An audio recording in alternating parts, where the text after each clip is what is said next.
ಕನ್ನಡದ ನಟ ದಿಲೀಪ್ ರಾಜ್ ಅಕಾಲಿಕ ಅಗಲಿಕೆ ಚಿತ್ರರಂಗ ಹಾಗೂ ಆಪ್ತರಿಗೆ ಆಘಾತ ತಂದಿದೆ. ಡ್ಯಾನ್ಸ್, ಜಿಮ್ ಮಾಡುತ್ತಾ ಸಖತ್ ಫಿಟ್ ಆಗಿದ್ದ ಅವರು ದಿಢೀರನೆ ಹೃದಯಾಘಾತದಿಂದ ಕೊನೆಯುಸಿರೆಳೆದಿದ್ದು ಕೆಲವರಿಗೆ ನಂಬಲು ಸಾಧ್ಯವಾಗುತ್ತಿಲ್ಲ. ಮನೆಯಲ್ಲಿ ಕುಸಿದು ಬಿದ್ದಿದ್ದ ದಿಲೀಪ್ ರಾಜ್ ಅವರನ್ನು ಆಟೋ ಚಾಲಕನ ಸಹಾಯ ಪಡೆದು ಆಸ್ಪತ್ರೆಗೆ ಕರೆದೊಯ್ದಿದ್ದರು ಪತ್ನಿ ಶ್ರೀವಿದ್ಯಾ ಅವರು. ಆದರೆ ಯಾವುದೇ ಪ್ರಯೋಜನವಾಗಲಿಲ್ಲ. ಈ ಬಗ್ಗೆ ದಿಲೀಪ್ ರಾಜ್ ಮಗಳಾದ ಧೃತಿ ಮಾತನಾಡಿದ್ದು ಕೊನೆ ಕ್ಷಣದ ಬಗ್ಗೆ ವಿವರಿಸಿದ್ದಾರೆ. ತಮ್ಮ 47ನೇ ವಯಸ್ಸಿನಲ್ಲಿ ನಟ ದಿಲೀಪ್ ರಾಜ್ ಇಹಲೋಕ ತ್ಯಜಿಸಿದ್ದಾರೆ. ಪತ್ನಿ ಹಾಗೂ 2 ಮಕ್ಕಳನ್ನು ಅಗಲಿ ಬಾರದ ಲೋಕಕ್ಕೆ ಪಯಣ ಬೆಳೆಸಿದ್ದಾರೆ.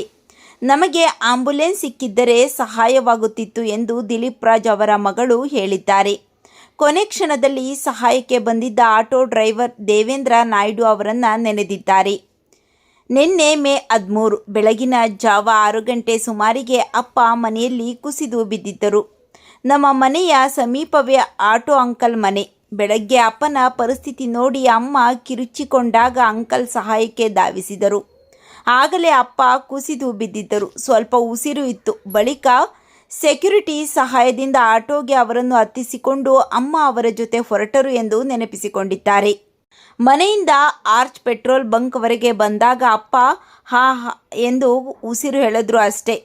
ಅಷ್ಟರಲ್ಲೇ ಜೀವ ಹೋಗಿತ್ತು ಅಂತ ಅಮ್ಮನಿಗೆ ಅನಿಸಿತ್ತು. ಆಸ್ಪತ್ರೆಗೆ ಕರೆದುಕೊಂಡು ಹೋದಾಗ ಜೀವ ಹೋಗಿರುವುದಾಗಿ ತಿಳಿಸಿದರು ಎನ್ನುತ್ತಾ ತಂದೆಯನ್ನು ನೆನೆದು ಕಣ್ಣೀರಿಟ್ಟಿದ್ದಾರೆ ಧೃತಿ.